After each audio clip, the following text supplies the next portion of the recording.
Hello guys, आज हम करने वाले हैं class 10 science olympiads chapter 4 carbon and its compound part first. Question number 1, which of the following properties will not be same for two alkane molecules which are isomers. इनमें से कौन सी property same नहीं होगी दो अल्केन मॉलिक्यूल की जो कि isomers हैं। तो सबसे पहले देखते हैं अल्केन मॉलिक्यूल्स। अल्केन मॉलिक्यूल्स वो मॉलिक्यूल्स होते हैं जिनके अंदर कार्बन एटम्स के बीच में सिंगल बॉन्ड होता है, यानी दोनों कार्बन एटम अपना एक एक इलेक्ट्रॉन शेयर करते हैं। इसका एग्जांपल है C2H6 जिसको हम कहते हैं इथेन। इसके अंदर कार्बन हमारे दो हैं और उनके बीच में है एक सिंगल बॉन्ड और एक कार्बन एटम से 3 हाइड्रोजन हमारे कनेक्टेड हैं।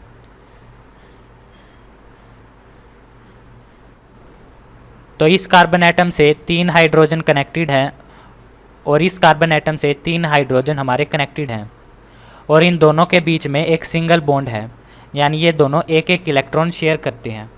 इसको हम कहते हैं अल्केन मॉलिक्यूल। इसके बाद है आइसोमर्स। आइसोमर्स के अंदर जो केमिकल फार्मूला होता है वो तो होता है सेम, लेकिन जो स्ट्रक्चरल फार्मूला होता है वो होता है डिफरेंट। हम एग्जांपल लेते हैं ब्यूटेन का। जो ब्यूटेन है इसका फॉर्मूला होता है C4H10। इसका जो नॉर्मल स्ट्रक्चर होता है वो होता है 4 कार्बन एटम एक चेन में और इनके साथ में हाइड्रोजन एटम्स। तो इस स्ट्रक्चर में हमारे पास है 4 कार्बन एटम्स और हमारे पास है 10 हाइड्रोजन एटम्स जो कि इनसे कनेक्टेड हैं। लेकिन ब्यूटेन के और भी स्ट्रक्चर हो सकते हैं, जैसे इस स्ट्रक्चर में हमारे पास 3 कार्बन एटम्स है चेन में और एक कार्बन एटम है नीचे, और जो हाइड्रोजन एटम है वो इनसे कनेक्टेड हैं और वो हैं हमारे 10। तो जो हमारा फॉर्मूला है ब्यूटेन का वो है C4H10, लेकिन इनके स्ट्रक्चर हमारे चेंज हो गए, तो इनको हम कहते हैं आइसोमर्स, जिनका फॉर्मूला हमारा सेम रहे लेकिन उनके स्ट्रक्चर हम बदल सके। तो सबसे पहले दिया गया है एम्पिरिकल फार्मूला। एम्पिरिकल फार्मूला वो फार्मूला होता है जो रेशो में होता है। जैसे हम एग्जांपल लेते हैं ग्लूकोज का। ग्लूकोज का फार्मूला होता है C6H12O6। ये है हमारा केमिकल फार्मूला या मॉलिक्यूलर फार्मूला। लेकिन अगर हम इन एटम्स की रेशो निकालें तो वो होगी CH2O, क्योंकि 6:12:6 इक्वल होगा 1:2:1 के। तो ये जो फार्मूला है ये है एम्पिरिकल फार्मूला ग्लूकोज का, तो ये होगा हमारा सेम। उसके बाद है second general formula. General formula होता है वेरिएबल की फॉर्म में। जैसे जो अल्केन्स होते हैं उनका जनरल फार्मूला होता है CnH2n+2। ये है हमारा जनरल फार्मूला अल्केन्स का। ये जो फार्मूला है ये भी हमारा सेम रहता है आइसोमर्स के केस में। उसके बाद है third molecular formula. Molecular formula भी हमारा सेम रहता है आइसोमर्स के केस में। उसके बाद है स्ट्रक्चरल फार्मूला। जो स्ट्रक्चरल फार्मूला है वो हमारा चेंज हो जाता है आइसोमर्स के केस में। तो जो हमारा आंसर है वह है option number D, fourth only. Question number second, an organic compound X with molecular formula C2H6O on oxidation with potassium dichromate and sulfuric acid gives an acidic compound Y. The compound X and Y react on warming in presence of concentrated H2SO4 to give a sweet smelling compound Z.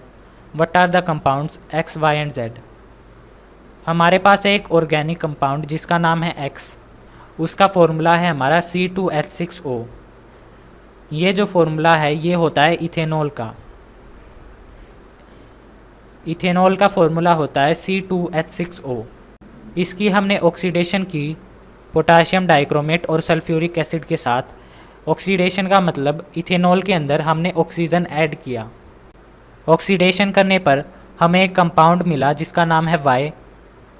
फिर हमने X और Y यानी कि ethanol और जो compound हमें मिला उन दोनों की हमने रिएक्शन करवाई, उनको हीट करके कॉन्सनट्रेटेड H2SO4 में, और हमें मिला एक कंपाउंड Z जो कि था स्वीट स्मेलिंग। हमें बताना है X, Y और Z क्या है। तो हमें फॉर्मूला दिया गया है इथेनॉल का, जो कि है C2H6O। इस फॉर्मूला को हम इस तरह से भी लिख सकते हैं, C2H5OH। इसके अंदर कार्बन हमारे 2 हैं, हाइड्रोजन है हमारे 6, क्योंकि 5 हाइड्रोजन हमारे यहाँ पर हैं और 1 हाइड्रोजन हमारा यहाँ है, तो टोटल हाइड्रोजन हुए 6 और ऑक्सीजन हमारा 1 है। तो ये फार्मूला और ये फार्मूला हमारे सिमिलर हैं। इसके बाद हम बनाते हैं इसका स्ट्रक्चर। इसके स्ट्रक्चर में हमारे पास है 2 कार्बन, एक कार्बन के साथ अटैच्ड हैं 3 हाइड्रोजन, एक के साथ अटैच्ड हैं 2 हाइड्रोजन और लास्ट में है OH। ये बन गया हमारा इथेनॉल। इथेनॉल हमारा एक फंक्शनल ग्रुप है जिसका नाम होता है अल्कोहल और इसका फॉर्मूला होता है OH, यानी हाइड्रोजन को रिप्लेस करके अगर हम OH लगा दें तो हमें मिलेगा अल्कोहल। तो इस केस में भी हमने हाइड्रोजन को रिप्लेस करके उसकी जगह रखा है OH को, तो हमें मिला है इथेनॉल यानी कि अल्कोहल। इथेनॉल को हम तीसरे तरीके से भी लिख सकते हैं, जैसे इस कार्बन के पास है 3 हाइड्रोजन, तो इसे हम लिखेंगे CH3 और इस कार्बन के पास है 2 हाइड्रोजन, तो इसे हम लिखेंगे CH2 और लास्ट में है OH, तो लास्ट में हम लिख देंगे OH। तो इसका एक तीसरा फॉर्मूला भी हम बना सकते हैं जो कि है CH3 CH2 OH। इसके बाद हमें बताया गया है कि हमने ऑक्सीडेशन किया इथेनॉल का पोटाशियम डाइक्रोमेट के साथ और सल्फ्यूरिक एसिड के साथ। ऑक्सीडेशन का मतलब हमने ऑक्सीजन ऐड किया। तो इस फॉर्मूला में हमने 2 हाइड्रोजन को रिप्लेस करके 1 ऑक्सीजन ऐड किया है। ऑक्सीजन ऐड करने पर हमें कुछ इस तरह का स्ट्रक्चर मिला। इस स्ट्रक्चर में कार्बन के ऊपर है ऑक्सीजन और उसके राइट साइड में है OH और ये स्ट्रक्चर हमारा दिखाता है कार्बोक्सिलिक एसिड को। क्योंकि हमने इथेनॉल यूज़ किया है इसीलिए जो एसिड है वो बनेगा इथेनोइक एसिड और इथेनोइक एसिड का दूसरा नाम है एसेटिक एसिड। हमें मिला CH3, उसके बाद CO और उसके बाद OH।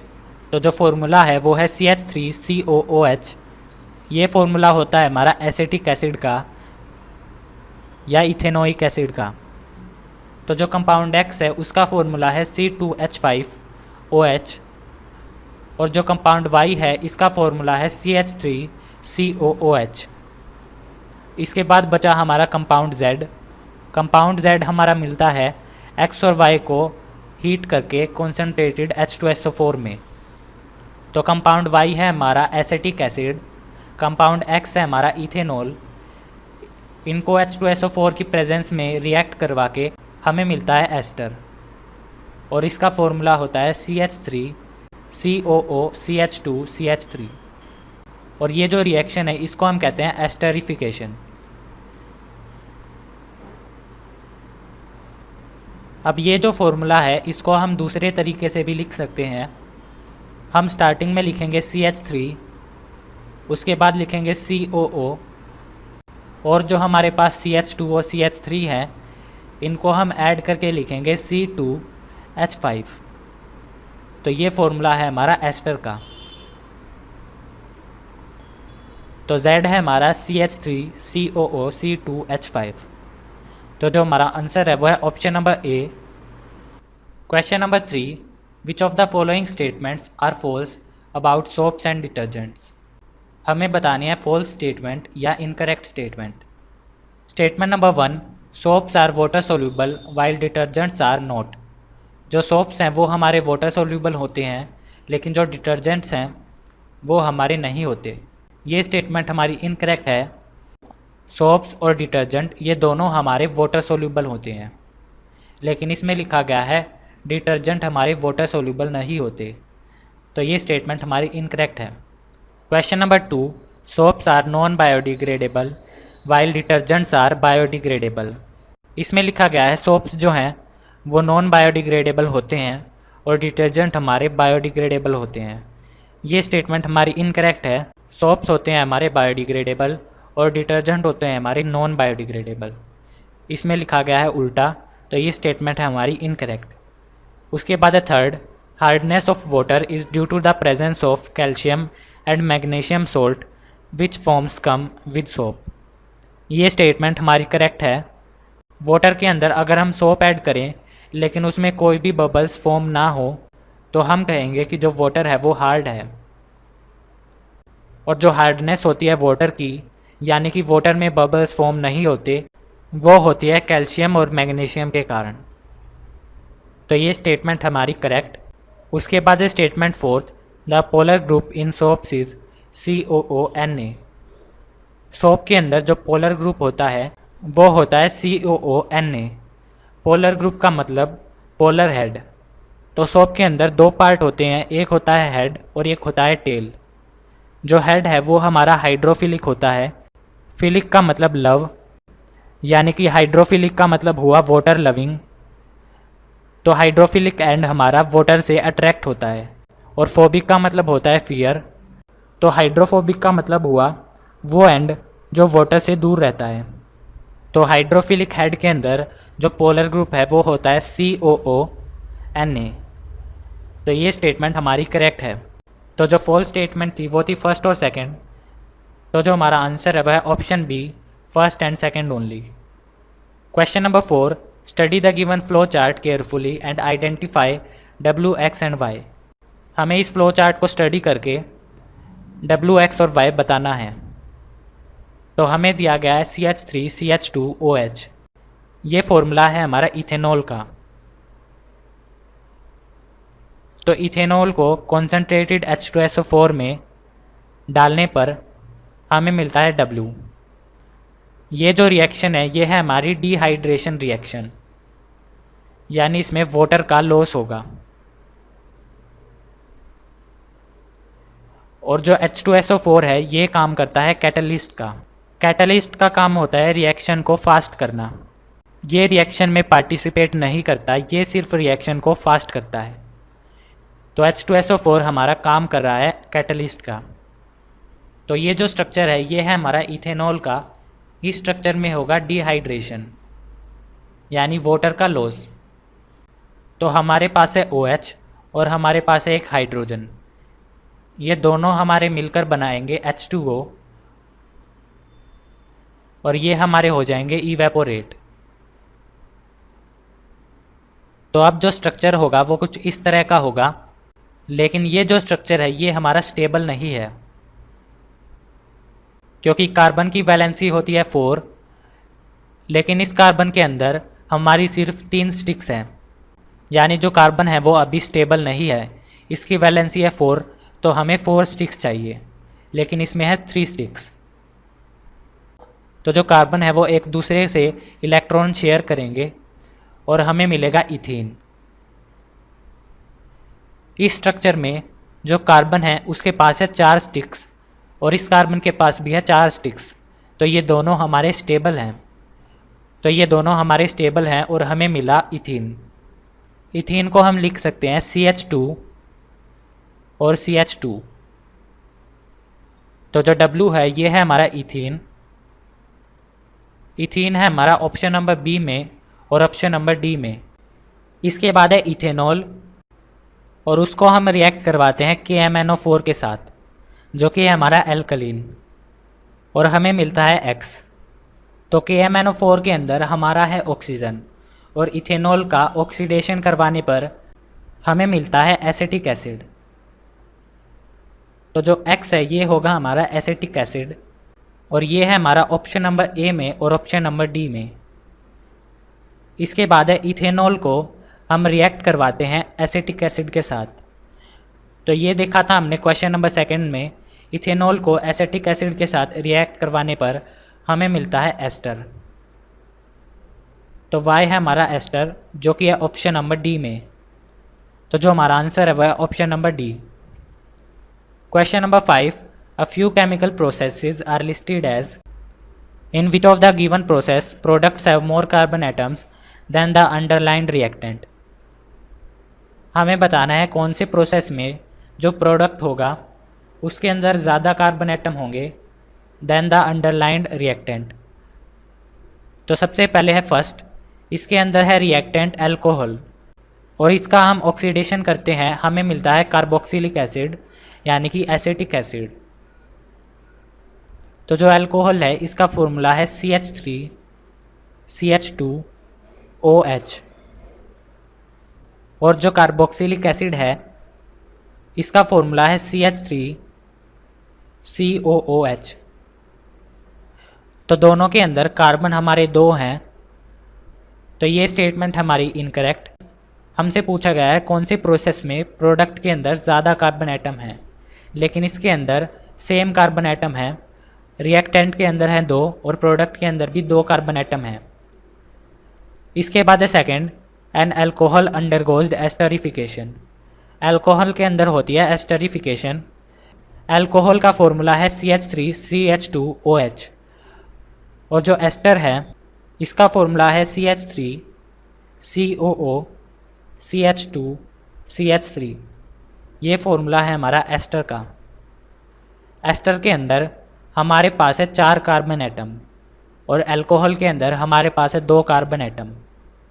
तो जो सेकंड है इसके अंदर जो प्रोडक्ट है उसमें ज़्यादा कार्बन एटम है, तो जो सेकंड है ये है हमारी करेक्ट स्टेटमेंट।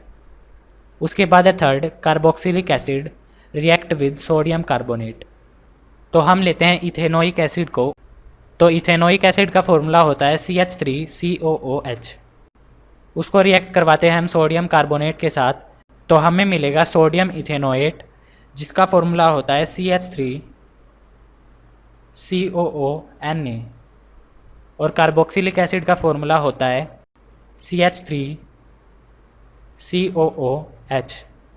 तो दोनों के अंदर 2 कार्बन एटम हैं, तो ये भी हमारी इनकरेक्ट स्टेटमेंट है।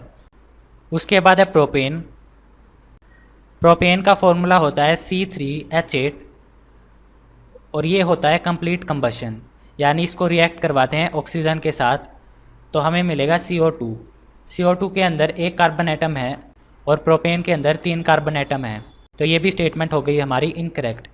तो जो करेक्ट स्टेटमेंट है यानी कि वो स्टेटमेंट जिसमें प्रोडक्ट के अंदर ज़्यादा कार्बन एटम है और रिएक्टेंट के अंदर कम है, वो है स्टेटमेंट नंबर सेकंड। तो जो हमारा आंसर है वह है option number D, second only. तो आज हमने किए question number 1 to question number 5। Next video में हम करेंगे question number 6 to question number 10।